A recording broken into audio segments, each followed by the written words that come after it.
కళాప్రపూర్ణ శ్రీ రావూరు వెంకట సత్యనారాయణరావు గారి ఆషామాషి 12వ చివరి భాగం 18/3/24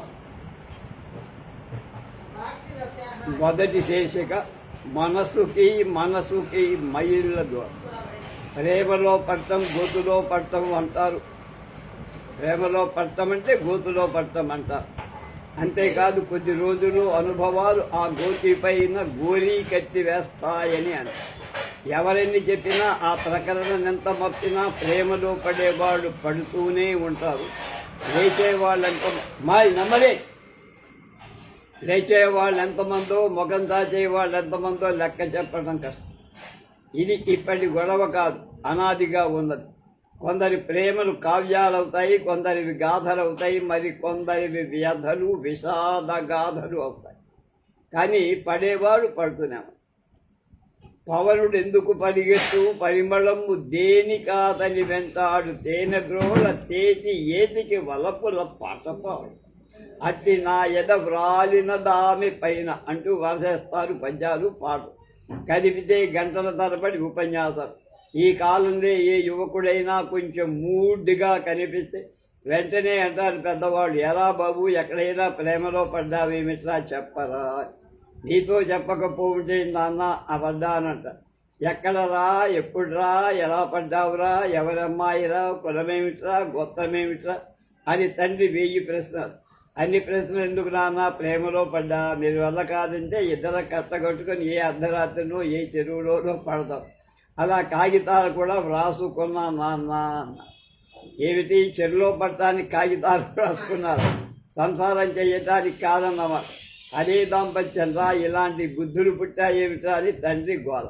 ఏం చేయమంటావు నాన్న, నేనెంత ప్రయత్నించినా నా మనసు ఆగలేదు, ఎగిరలేదు. ఆవిడ సౌందర్యం అనే గుట్లో చిక్కుకుంది, తిరిగి రావటం లేదు. పోనీ ఎందుకు వచ్చింది, నా మనసును బయటికి వదిలేయని ఆవిడ ప్రార్థించా.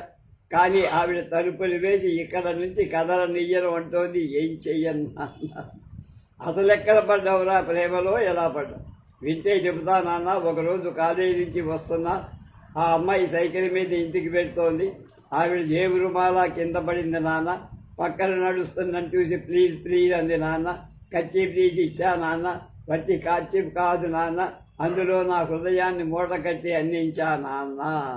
ఏడవలేకపోయావు, దేంట్లో పడితే దాంట్లో మూట కట్టి దరిద్ర హృదయ ప్రేమట్లా నీది.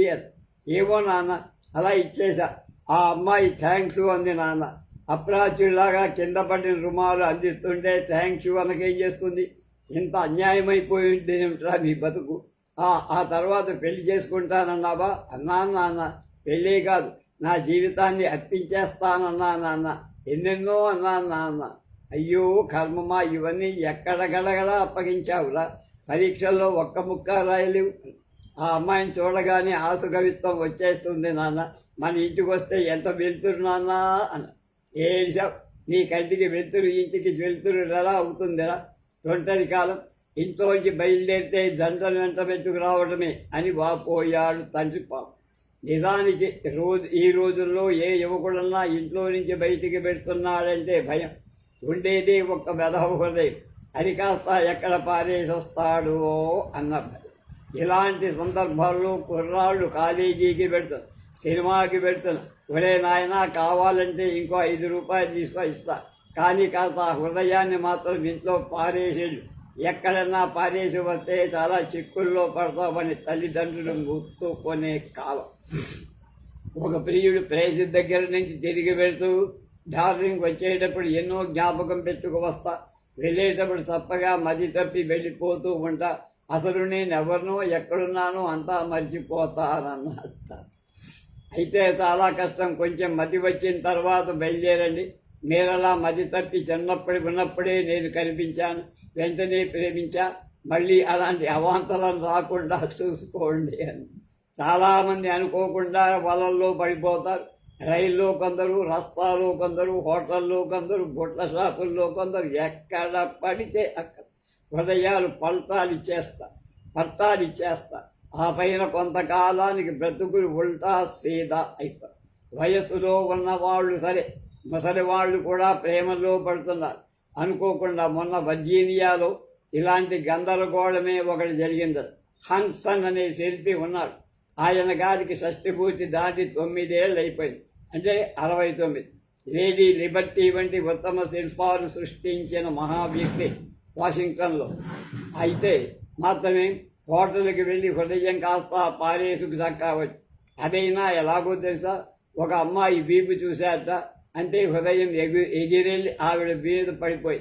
హన్సన్ ఒక హోటల్కి వెళ్ళాడు, పలహారం చేస్తున్నాడు. ఒక అమ్మాయి ఉంది అక్కడ, పైగా అటు తిరిగి కూర్చుంది. ఆమె అక్కడ హోస్టెస్. ఆ వీపే అతన్ని ఎంతో ముగ్ధుణ్ణి చేసేది. రూపం ముగ్ధుణ్ణి చేయటం చూపుల హృదయాన్ని ఇసుక నేలలో నుంచి తాటి గుంజులాగినట్టు లాగి పారేయటం, చిరునవ్వులు మనస్సును హరించడం వగైరాలన్నీ ఎన్నో ఉండగా ఈ వృద్ధ రసికుణ్ణి ఆమె వీపు ఆకర్షించిందట. ఎంత చక్కటి వీపు, ఇలాంటి చిత్రం గీస్తే ఎంత బాగుండు అనుకున్నాడు. వెంటనే అక్కడ ఉన్న సర్వర్ని పిలిచాడు. అలాంటి సమయాల్లో వాడు చేసే సేవ అమోఘంగానే. వెంటనే, నాయనా నీకు బోలెడు అంచమిస్తా, నన్ను కొంచెం ఆ అమ్మాయి ఎదురుగా కూర్చొనేలా చెయ్యన్నాడు. డబ్బుతో కాని పనేముంది. ఆయన కోరిక భరించింది. కథ మొదలై అంతే, అంతటితో కథ మొదలైంది. ఆ పైన దానంతటిదే నడిచిపోయింది. హన్సన్ ఆవిడ పేరు హోస్ క్లార్క్. వయస్సు 32 మాత్రమే.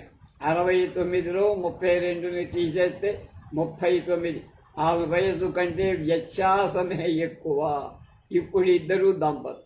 ఏమిటో పాపం అలా మనస్సులు పారిపోతూ ఉంటాయి అనుకోకూడదు. మన వాళ్ళు ఈ పద్ధతి అంగీకరించరు. మనువులకే ప్రాధాన్యం కానీ మనసులకు కాదు.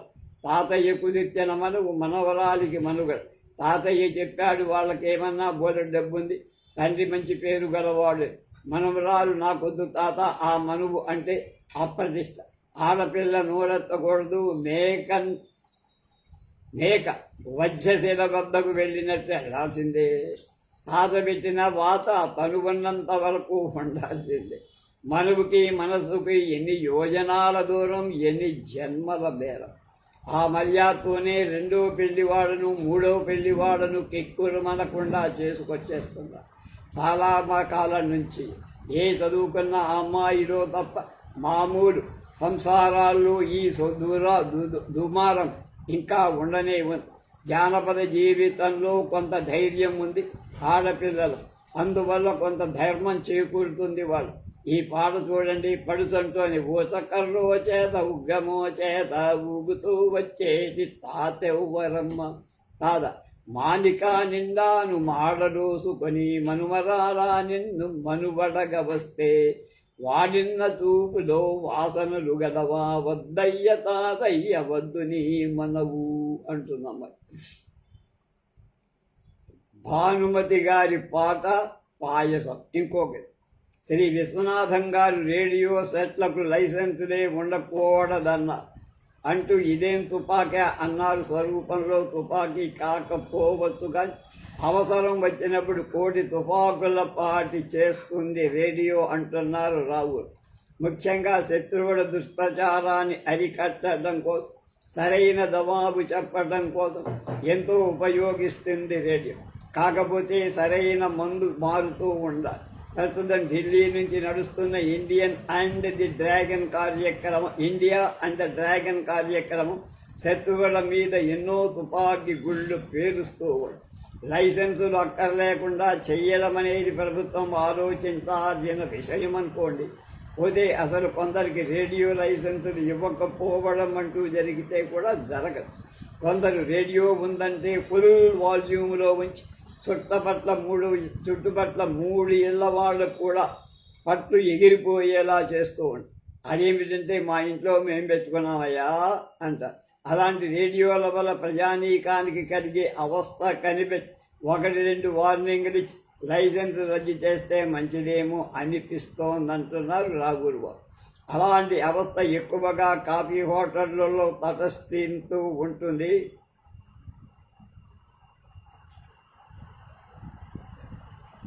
మ్యాక్సిమం టోన్లో రేడియో, దాన్ని మించి సర్వర్ల కేకలు. ఈ రెండిటికి వెనుక కప్పు సాసర్ల కేకలు ఆర్కెస్ట్రా. ఈ అన్నిటినీ భరించు అక్కడ పలహారం చేసి బయట పడటం అంటే ఒక గొప్ప ఫీచర్. ఒకసారి ఒక కాఫీ హోటల్లో ధరలు తగ్గించబడినవి రేట్లన్నిటినీ అని పెద్ద పెద్ద బోర్డు మీద రాశారు. రేడియో మాత్రం పూర్తిగా వినిపిస్తుంది. అక్కడ ఒక పెద్ద మనిషి కాఫీ కోసం వెళ్ళాడు. ఆయన గార్డు బోర్డు వంక చూసి తర్వాత యజమానితో అన్నాడు, బాబు నువ్వు ధరలు తగ్గించకపోతే మానే డబ్బు ఎక్కడన్నా అప్పుడు తెచ్చుకుంటావు. నువ్వు ఆ రేడియో కొంచెం తగ్గిస్తే చాలు, చెవులెవరు బదులెవ్వరు అన్నాడు. అలాంటివన్నీ వింటున్నప్పుడు హోటళ్లకు లైసెన్సులు ఇవ్వకుండా ఉంటే బాగుండు కూడా అనిపిస్తుందంటున్నాం. ఇవ్వకూడదని ఎలా అనడం? విశ్వనాథం గారి ఉద్దేశం మనం పట్టే పన్నుల ద్వారా, అంటే ఈయన విశాఖపట్నం విశ్వనాథం గారు, చెన్నైటి విశ్వనాథం గారు నడుపుతున్నారు కదా ఈ సంస్థను, ఇంకా లైసెన్సు ఫీజులు ఎందుకు అని. నిజమే, ప్రచారమే ముఖ్య సాధన కనుక ఫీజులు లేకుండా చెయ్యటం బాగానే ఉంది. ప్రభుత్వం ఆలోచించాలి ఇలాంటి విషయం. ఈ సందర్భంలో ఒక శ్రోత అంటున్నాడు, ఫీజు పుచ్చుకుంటే పుచ్చుకున్నారండి, రేడియో మీద మోజు తగ్గించకుండా ఉంటే చాలు అని. అంటే ఏమిటి అని ప్రశ్నిస్తే ఏం లేదు, కొంచెం కొత్తదనం కల్పించాలి, చవులూరించాలి, చెవులూగించాలి. రివాజు ప్రోగ్రాములు ఎక్కువైతే భరించటం కష్టం. కొందరికి సంగీతం ఇష్టం, అందులో కొందరికి కర్ణాటకం అంటే ఇష్టం, కొందరికి హిందుస్థానీ ఇష్టం, కొందరు మిశ్రమం కోరుకుంటారు. కొందరికి ఫిలిం రికార్డుల మీద పేలి, కొందరికి నాటకాలు కావాలి, కొందరికి పాతవి, కొందరికి కొత్తవి, కొందరికి హరికథలుంటే చాలు, మరికొందరికి బుర్ర కథలుంటే మహాసంతం. ఇలా ఎందరెందరూ ఎన్నెన్ని విధంగానూ తృప్తిపరచాల్సి వస్తుంది రేడియో. ఇవి కాక ఇంకెన్నో ఉన్నాయి. వారు పడే ఈ శ్రమంతా విన్నప్పుడు లైసెన్సు ఫీజు మాటేంలే అనిపిస్తుంది.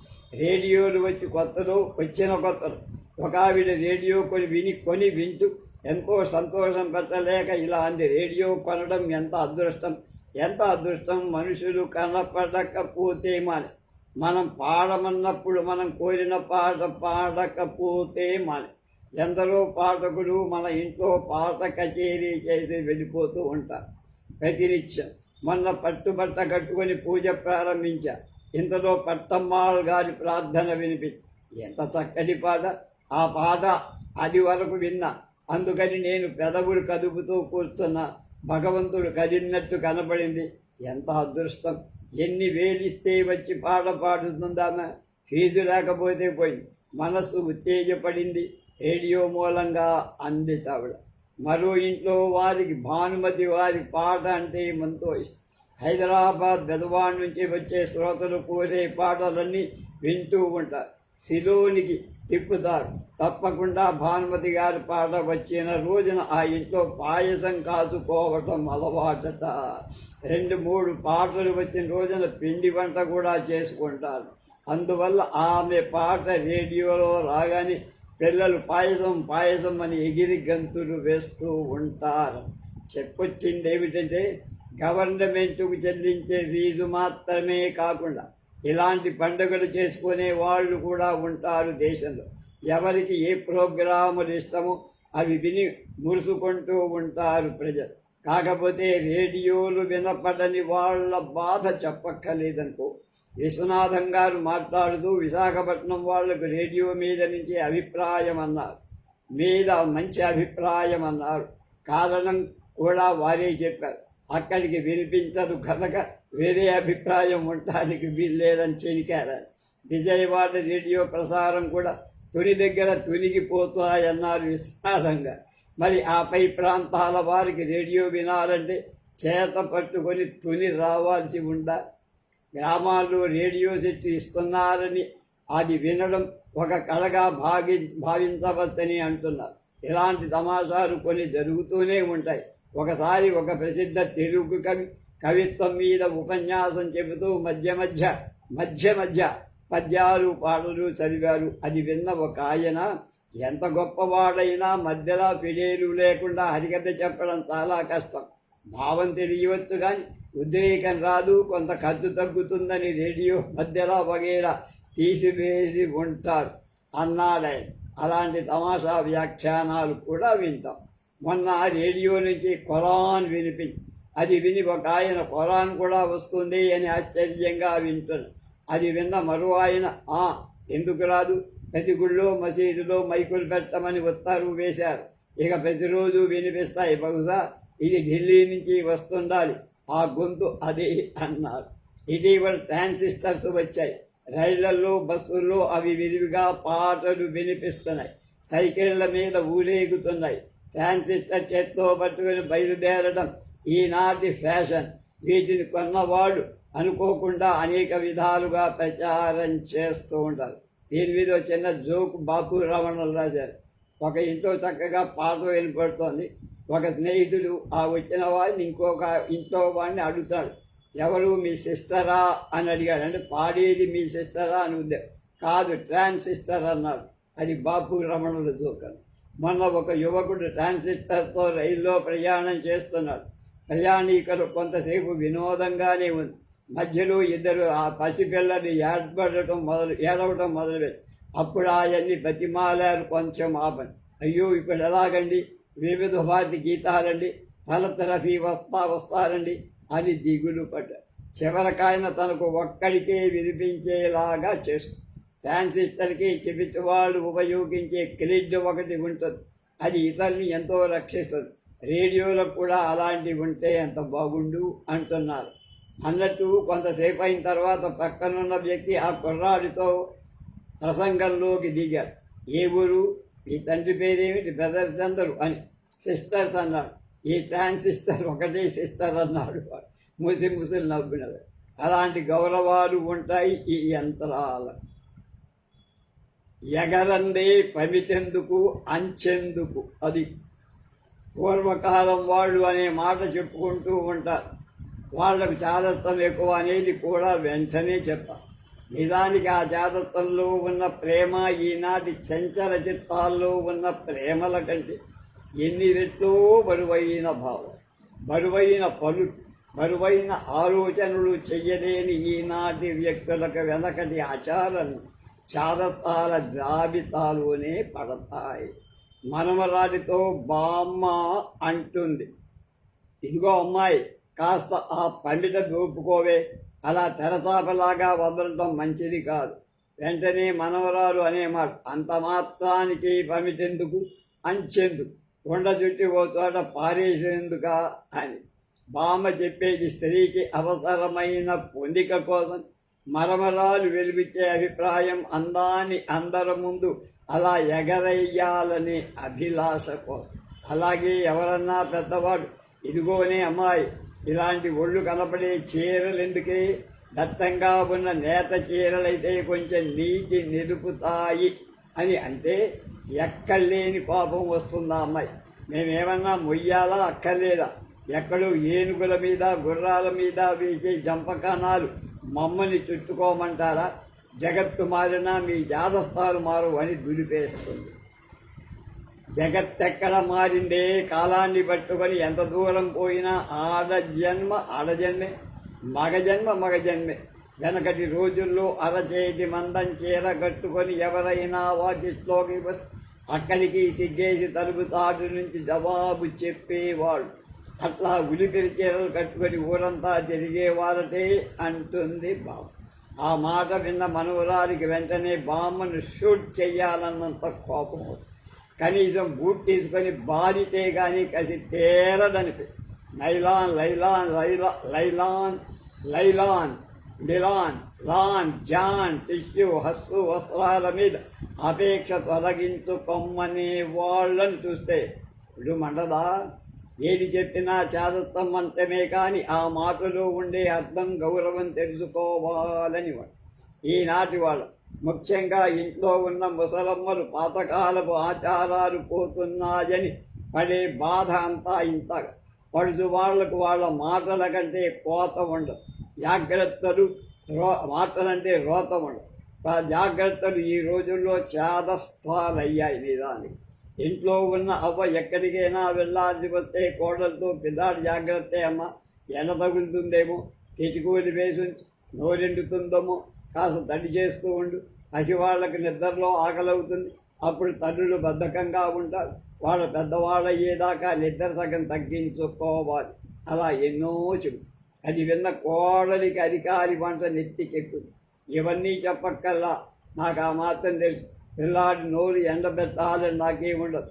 చాదస్తం కొంచెం తగ్గించుకోమని మీకు అనేక మార్లు దరఖాస్తులు ఇచ్చా. దయచేసి మంజూరు చేస్తే మంచిది. ఇలా పెద్దానికి రుంజలు వాయిస్తుంటే భరించడం చాలా కష్టం అత్తమ్మో అంటారు. సూర్య పూర్వకాలపు ఆడవాళ్ళు ఇద్దరు కలుసుకుంటే కూరేమిటి వాడా అని అడిగేవాడు. ఈ కాలపు వాళ్ళకి ఆ ప్రశ్న వేస్తే కూర కాండించి దీనికి చెప్పాలేమిటి, అక్కర్లేని అజమాయిషి బయలుదేరుతుంది అని తిట్టిపోతుంది. అలా అడగటంలో నిజంగా ఎంతో ఆప్యాయత. కాస్త పప్పు కూర వేసుకొని తిన్నామని అవతల వాళ్ళు చెబితే వాళ్ళ ఆరోగ్యాలు బాగున్నాయని, మనస్సులు బాగున్నాయని అర్థం. ఒకప్పుడు ఇవాళ ఏమిటో మనసు బాగలేదు అయి, కాస్త పప్పు వండి పడేశా, ఇంత ఆవకాయ వేసుకు తిన్నాం అంట. దీనివల్ల మనసు బాగుండలేదనే విషయం బయటికి వస్తుంది. దీన్ని బట్టి ఏమమ్మా ఎందుకు మనస్సు బాగుండలా అని మెల్లగా ప్రశ్న వేసి తెలుసుకోవడానికి ప్రయత్నం. మనస్సు బాగుండకపోవటానికి కారణం భర్తో పరాయి వాళ్ళు, పరధ్యానము, సంసారపు బాధల బంధు ఏదో ఒకటి అయి ఉంటుంది. అది తెలుసుకొని చేతనైనంత వరకు సలహా చెప్పటానికి ప్రయత్నిస్తాం. ఒకప్పుడు ఇవాళ ఒంట్లో బాగుండలేదు, పొయ్యి దగ్గర కూర్చోలేకపోయా, అందుకని 10 అప్పడాలు కాల్చి పచ్చడి చేసి అన్నం పెట్టానంట. అలాంటి సమయంలో అవతలి వాళ్ళు అనారోగ్య విషయం తెలుసుకోవటం, ఏదైనా సలహా ఇవ్వటం జరుగుతుంది. అంతేనే కాదు, ఇలా ఉంటే కాస్త కబురు చేయకూడదా, కొంచెం కూరో నారో చేసి పంపేదాన్నిగా. పక్కనే ఉన్న లాభమేమిటి, మా పని మేము చూసుకొని తక్కిన సమయంలో చొక్కలు లెక్క పెట్టడానిక అంది మందలిస్తూ ఉంటా. ఒక్కొక్కప్పుడు ఇవాళ కూరేం కనబడలా, అందుకని ఏదో ఇంత కందిపొడి వేసుకొని కారం నంచుకొని తిన్నామంట. పోనీ పిల్లాన్ని పంపకపోయావా, మా ఇంట్లో కూర పంపేదానిగా.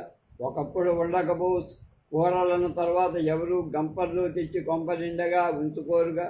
కూరకు కూడా ఒక మాటమా అయితే మొహమాటమైతే మనస్సులో దూరాలు ఎలా తగ్గుతాయమ్మా అంటూ ఉంటారు విన్నవా. అలాంటి సందర్భాల్లో ఎంతో ఆప్యాయత, అనునయం, సహకారం వగేరా సద్గుణాలెన్నో బయటపడే అవకాశాలు.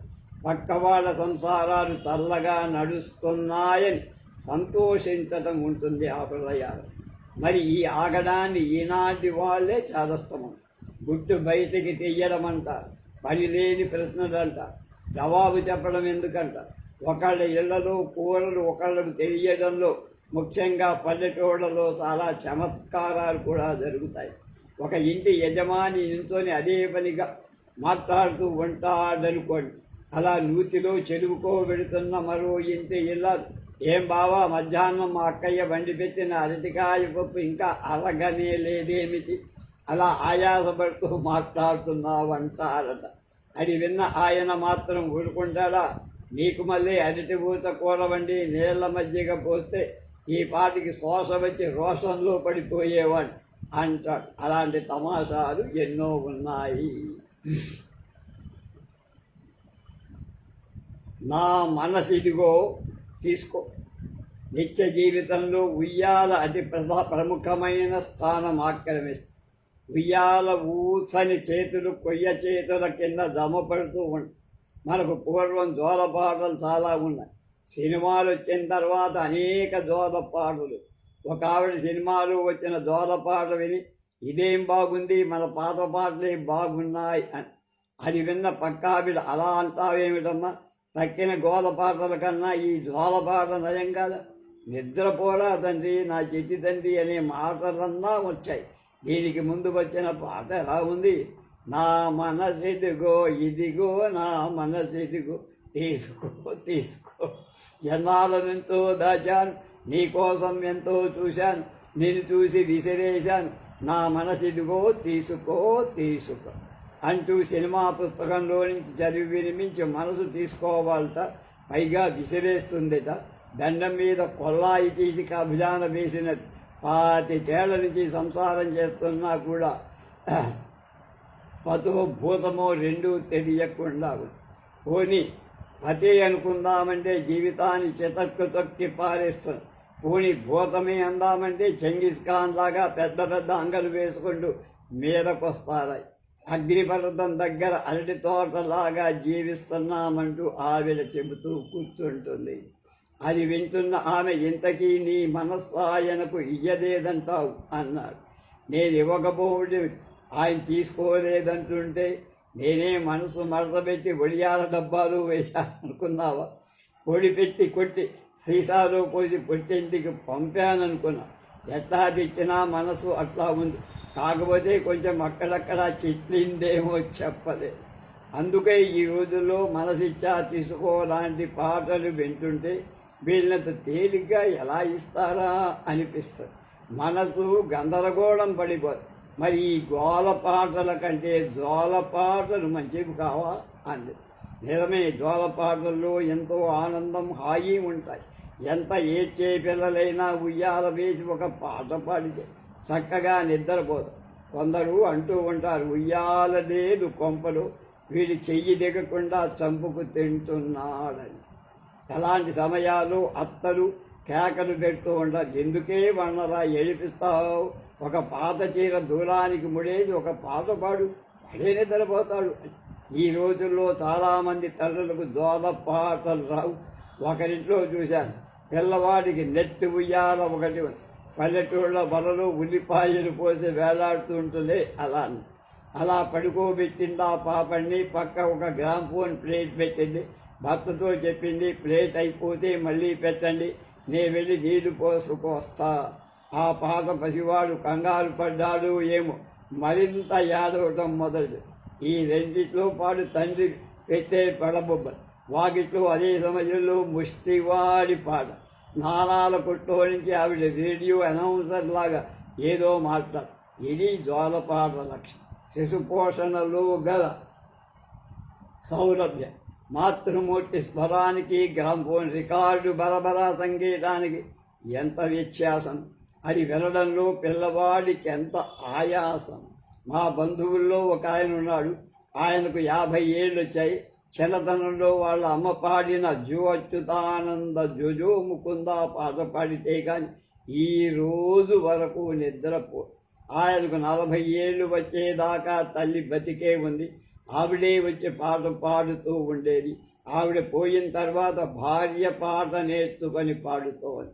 ముందైతే ఈ పాటనే నేనెక్కడ పాడను అని గొడవ చేస్తూ ఉండేది. తర్వాత దానివల్ల లాభం ఒకటి కనిపెట్టిందట ఆవిడ. ఏమిటది?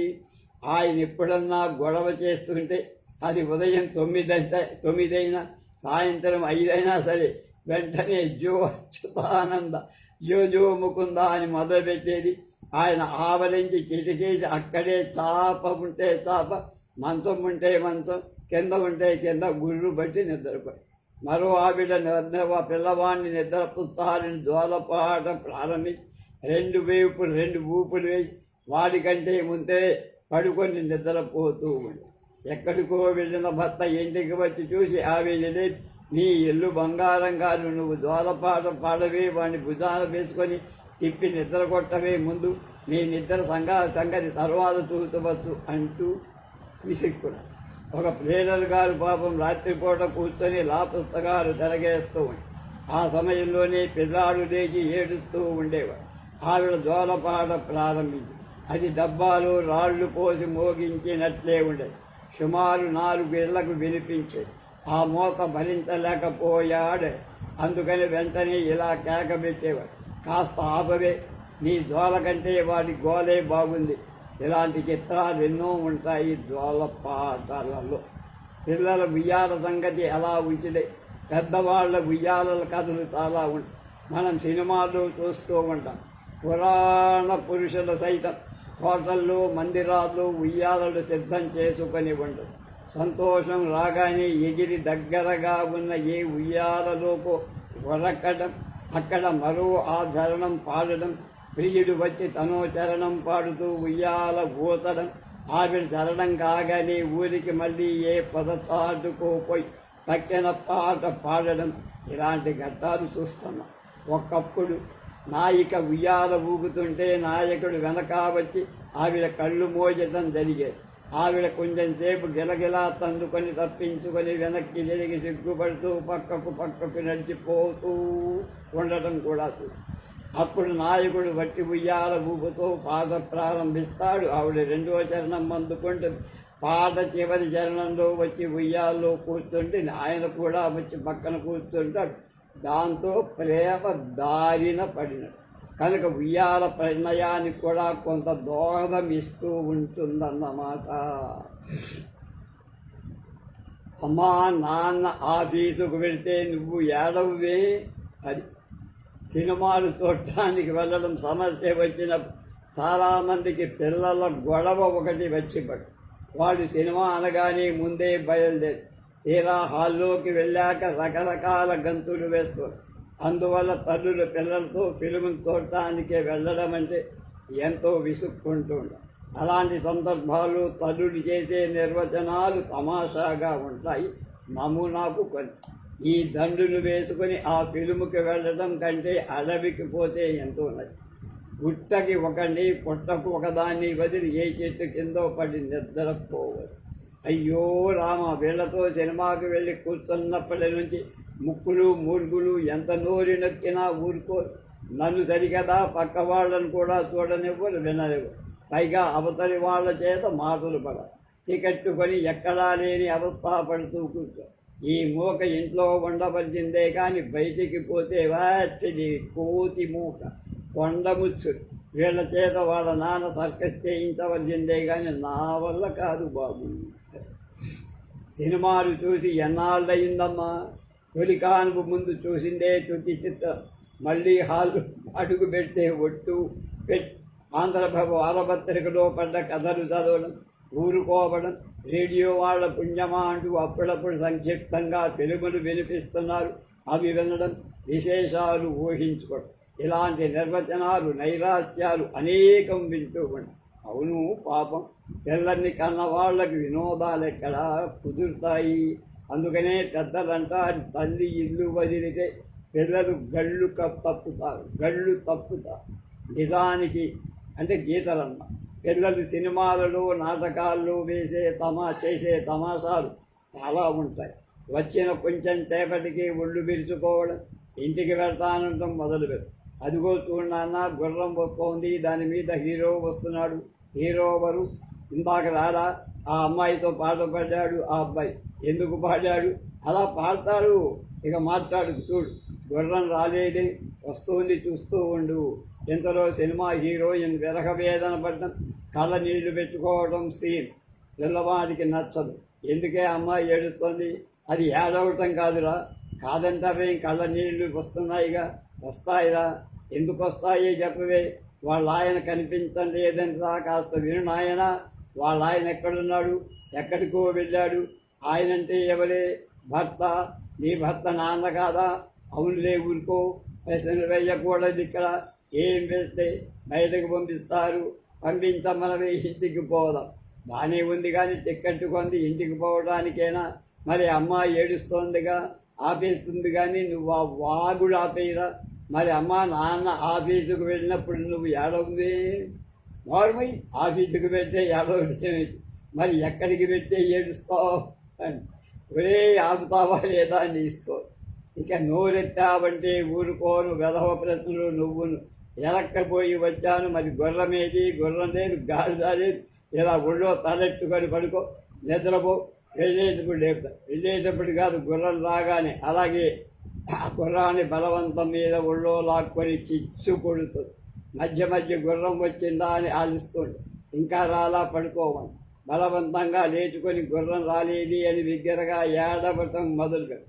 వాని చరచరా వరండాలో గీర్చిపోయి బొగ్గలు వార్నిష్ చేస్తుంది. అది ఇక సీను. ఆ సీను ఎలా ముగుస్తుందో చెప్పడం మాత్రం కష్టం. కొందరు పిల్లలు సినిమా మొదలు పెట్టగానే ఆకలేస్తోంది అని గోల. అప్పుడే ఆకలిరా, వచ్చేటప్పుడు 3 రొట్టెలు తిన్నావు, గ్లాసులు బోర్నవిటా తాగావు, ఇంకా ఆకలి, ఏమోనే ఆకలేస్తోంది, ఒక్కకుండా కూర్చో, ఎక్కడేం దొరకవు. ఎలాగే కడుపులో ఆకలేస్తుంది అమ్మా, ఏం చూడను, కడుపు గుమ్మడికాయల్లా ఉంటే ఉన్నా వేస్తుంది, నీకు ఉన్నా వస్తుంది, తిన్నా వస్తుంది. కాసేపు మాట్లాడుకు, కథ చక్కగా కథ బాగా లేదు, ఏమన్నా పెట్టవి. ఏం పెట్టను, ఇంకా కొంచెం సేపు దాన్ని బాగా ఉంటే 2 చంపకాయలు పెడతా. ఏం చేసి నిద్రపో. ఇంతలో పక్కవారు కల్పించుకొని కొట్టకమ్మా, పిల్లలు అలాగే అడుగుతారు, ఏదో నచ్చ చెప్పాలి లేదా నంచ పెట్టాలి అని. ఆ సంగతి మాకు తెలుసు. వాళ్ళు ఆకలి అడగటం లేదు, ఏమీ తోతగా అలా అంటే. తోతని వాళ్ళని ఎందుకు తీసుకురావడం అని మళ్ళీ ఇంకో ప్రశ్న. ఎందుక నాకు ఇంట్లో తోతగా అంటుందా ఇల్లాలు విసుగు. పోనీ అలా బయటికి తీసుకుపోయి ఏమన్నా కొని పెట్టకూడదా? మీ సలహా అక్కల్లా, వాడి ఏడుపు వాడు ఏడుస్తాడు, మీ ఏడుపు మీరు ఏడవని అని ఆమె గారు కోపంతో సమాధానం. ఆ అబ్బాయి ఏడుపు ఈ అబ్బాయి ఏడవనిస్తే మాకు వినపడవద్దమ్మా. మంచి మంచి డైలాగులు పోయాయి, పైగా వట్టివి కాదు, హీరోయిన్లవి అంటారు. దానికి నన్నేం చేయమంటారు? వాళ్ళు మళ్ళీ వస్తారు, వస్తే మాత్రం ఆ సంభాషణ ఎలా వస్తాయి? అవి కాకపోతే సగం సినిమా అయ్యేదాకా అలాంటివే వస్తాయి. నిన్ను ప్రేమిస్తున్నా, హృదయం ఇస్తున్నా అంటుందావిడ. నీ కళలో వెన్నెల ఉంది, నీ మాటలో సంగీతం ఉంది, నువ్వు నడుస్తుంటే హంసలు సిగ్గుపడి చచ్చిపోతున్నాయి అంటాడే. ఇంతేగాని ఆ ఇల్లాలు సినిమా రచనలో గల టెక్నిక్ అంతా చెప్పేసి ఇదంతా చెప్పుకొస్తుండేమిటి? పిల్లాన్ని ఏడ్పించవద్దంటే అని ఒక ఆవిడ నసుక్కుంటుంది. ఆవిడ కొంచెం అవతల ఉన్న ఆవిడ ఏమో ఇదివరకు కొన్నాళ్ళు వేషాలేసిందేమో అంటుంది. అలా ఆవిడ వేషాలేస్తే ఈ పాటికి లేచిపోదాం అంటుంది మరో. మళ్ళీ తిరిగి ఆవిడ దగ్గరకు వస్తే వాడు ఆకులు అంటుంటాడు. తల్లికి ఎక్కడలేని కోపం వస్తుంది. వాడి బుగ్గలు మెలేస్తూ ఎప్పుడు తీరుతుందిరా నీ ఆకలి అంటూ ముందు వరుసలో కూర్చున్న యువకుడు నాగార్జున సాగర్ పూర్తయ్యాక అంట. ఇదంతా జరిగేది సినిమాలో 2 రీళ్లు దాదాపు నడిచిపోదు. ఆ కుర్రాడు మొత్తం ఊరుకోడు. ఎలా పోతుందిరా ఆకలి, చాక్లెట్ పెడితే అంటాడు తన కనీసపు కోరికను బయట. అయితేరా 2 కొని ముఖాన పడేస్తానంటూ ఆవిడ బయటికి గుమ్మం దాకా వెళ్ళేసరికి హీరోయిన్ జూలియట్ ప్రారంభం. ఆవిడ చడుక్కుడ వెనక్కి తిరుగుతుంది.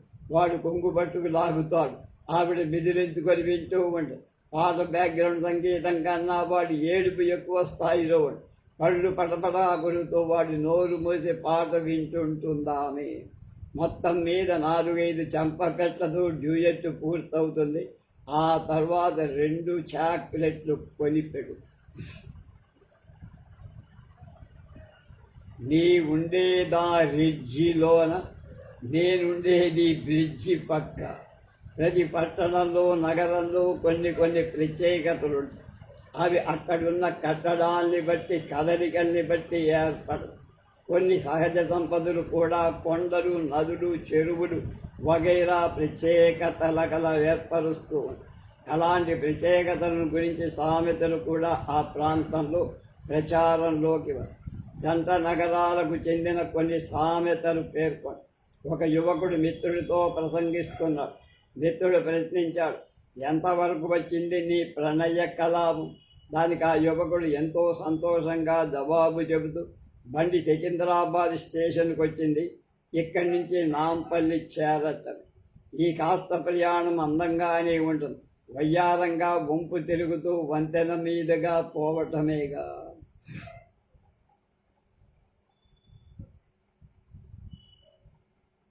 అంతే మరి. వంతెన దాటం, ఖైరతాబాదులో సంతోషంగా ఒక కోత పెట్టడం, నాంపల్లిలో నవ్వుతూ ఆగటం అన్నాడు.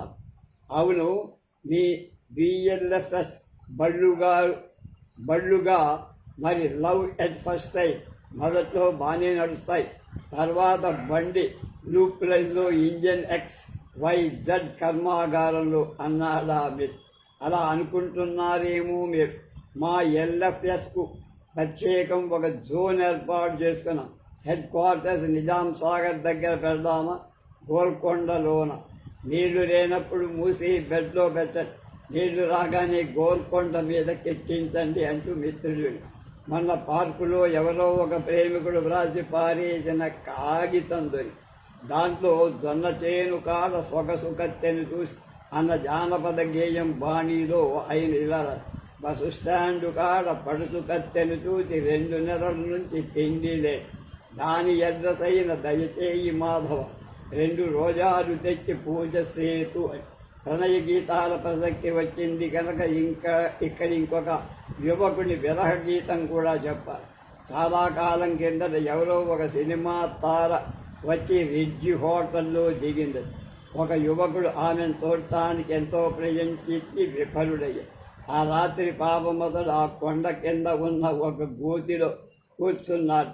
అతని నుంచి వెలువడిన గేయం, నీవుండేదా కొండ పైన, నేనుండేది గోతిలోన, ఏ రీతి నేను తోతునో నారాని, ఏ పూట తరిగింతునో నారా, నీవుండేదా రిజ్జిలోన, నేనుండేది బ్రిడ్జి ప్రక్క, దయచూసి పిలిపింపవా నారాణి, ఈ దీను పాలింపవా. మొన్న ఒక ఆవిడతో, ఒక ప్రక్క ఇంటి ఆవిడతో రాజకార్యాలు సాగిస్తూ ఇలా అంటోంది. ఈ పక్క భాగంలోకి ఒక ఆవిడ వచ్చింది మొన్న, ఏదో పెద్ద ఉద్యోగమట, మనిషి మాత్రం డబుల్ డెక్కలాగా ఉంది. ఆ రెండో ఆవిడ, అవునవు నేను చూసా, అంతకు ముందు ఆవిడ బట్టి జీప్ లాగా ఉండేది, ఎప్పుడు చాకిరి ఆవిడ అంది. ఒక యువకుడు తన ప్రేమను గురించి ప్రసంగిస్తూ, తొలి చూపుల్లో మేం బాండ్ రాసుకున్నాం, మా ప్రేమ ఫలించదు, హుసేన్ సాగర్ ట్యాంక్ బండ్ లాగా ఎన్ని వరదలు వచ్చినా కొట్టుకుపోదు, పైగా ఆ బండు ఎంత నగరాలకు ఎంత ముచ్చటగా కలిపిందో అలా కలిపింది మేము రాసుకున్న బాండ్ అని. దాంట్లో ఎన్ని దీపాలు, ఎంత చల్లని గాలి, బండ మీద బ్రూక్ బ్రాండ్ స్టాల్ లాగా మా బాండ్లో కొన్ని గ్రాండ్ ఐడియాస్ ఉన్నాయి అంటూ చెప్పుకొచ్చి, ఇంకా ఇంట్లో ఎప్పుడూ అత్తా కోడళ్ళు పోట్లాడుకుంటూ ఉంటారు. ప్రతిదానికి అత్తగారు చూస్తా కానీ సంగతి అప్పుడే అయిందేమిటి అనడం అలా. ప్రతిరోజు చూస్తా అనడం కోడలికి కోపం తెప్పించి ఒక రోజున అంది, చూస్తానంటావు ప్రతిరోజు, నువ్వేం చార్మినార్ లాగా సుస్థిరంగా ఉందా అనుకుంటున్నావేమిటి, ఆ తాటాకులాగా ఎగిరిపోతావు ఇప్పుడు. ఈ మధ్య ఒక ఆవిడ ఎరుగున్న వాళ్ళ ఇంటికి వెళ్ళింది. పొద్దునే కాస్త కాఫీ పొడి అడిగి బదులు తెచ్చుకోండి. ఆ సమయానికి అక్కడ ఉన్న భార్యాభర్తలు ఒకే పీట మీద కూర్చొని ఉన్నారు. భార్య అటు తిరిగి కాఫీ కలుగుతోంది, భర్త ఇటు తిరిగి గదిలో నేల గీకుతున్నారు. కాఫీ పొడికి వెళ్ళిన ఇల్లాలు కొంచెం చప్పులు చెయ్యగా వాళ్ళు దూరమయ్యారు. ఈ వార్తంతా ఆవిడ ఇంటికొచ్చి చెప్పిందట. అది విని భర్త ఇలా అన్నాడు, ఈ మధ్య ఆయన స్కూటర్ కొన్నాడు, ఆవిడ్ని కూడా ఎక్కించుకొని తిరుగుతున్నాడు, అప్పటి నుంచి బహుశా అలా ఒక్క పీట మీద కూర్చోవడం అలవాటు. స్కూటర్కి పీటకి ఎక్కడ సంబంధం అండి అంటుంది. వాటికి రాకపోతే ఏం, వాళ్ళకుందిగా అన్నాడట భర్త. అక్కడి నుంచి లేచి ఇద్దరు వ్యక్తులు చాలా స్నేహంగా ఉంటూ మధ్యలో ఏదో తగాదా పడ్డారు.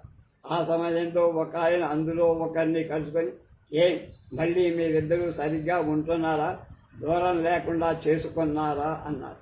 దానికి అతడు ఇలా అన్నట్ట, స్నేహం బొత్తిగా చెడాల, పూర్వంలాగానూ లేదు, ఇక దూరం మాట అంటారా, చక్కెరపల్లి రాకపోకలల్లే ఉన్నాయి అని. అంటే చక్కెరపల్లి నుంచి అవతలికి రావాలంటే చుట్టూ తిరిగి రావాలి కనుక కొంచెం ఆలస్యం. ఇటు నుంచి అటు వెళ్ళేవాళ్ళు సరాసరి వెళ్ళు, రావటం దూరం, పోవటం దగ్గర. మా ఇద్దరి స్నేహం అలా ఉంది అన్నాడు. పూర్వపు వర్ణం. ఒక ఆవిడ స్నేహితురాన్ని చూడటానికి వెళ్తే భార్యాభర్తలు కాఫీ తాగుతూ నవ్వుతూ ఉన్నారు.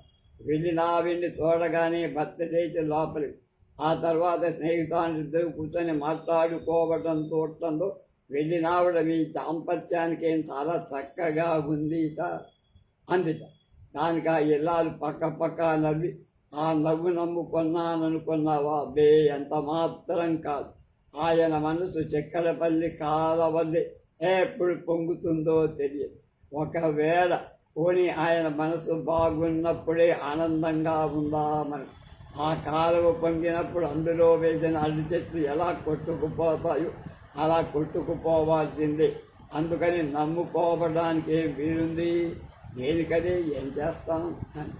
అది విని ఆ వచ్చిన స్నేహితురాలు, అవునమ్మా, మగవాళ్ళ నవ్వుడు సంతోషం ఎప్పుడూ అందుకో తెలియదు. ఆఫీసు బస్సుల్లాగా ఏ కాసోపో నడుస్తాయి, ఆ తర్వాత వెళ్ళి షెడ్యూలో కూర్చుంటాయి. ఆ బస్సులకైతే ఒక టైం అంటూ ఉంది, కానీ వేళలు మాత్రం మనకు తెలియవు కదా అంద. ఇటీవల ఒక యువకుడు ఒక యువతికి ఫోన్ చేసి ఇలా చెప్పాడు, మొన్న నన్ను చూసిన తర్వాత మొన్నటి వానకు నయాపూల్ బ్రిడ్జ్ బీటువారినట్టు చిట్లిపోయింది మా హృదయం. ట్రాఫిక్ బంద్ అయిపోయింది, దీన్ని రిపేర్ చేసే ఇంజనీరు నువ్వే అని. ఒక ఆయన ఎలా ఉంది జీవితం అంటే, ప్రస్తుతానికేం పర్వాలేదు, వాల్ రోడ్డులో సైకిల్ రిక్షాలాగా పోతుంది, మళ్ళీ చెడావు వస్తే ఏమవుతుందో చెప్పలేం అని. దీనితో కళాప్రపూర్ణ రాబూరు వెంకట సత్యనారాయణ రావుగా ఆషామాషి 12వ భాగంతో చివరి భాగంతో పూర్తయిపోయింది. రేపు ఇంకొక విషయం మనం తెలుసుకుందాం. స్వస్తి.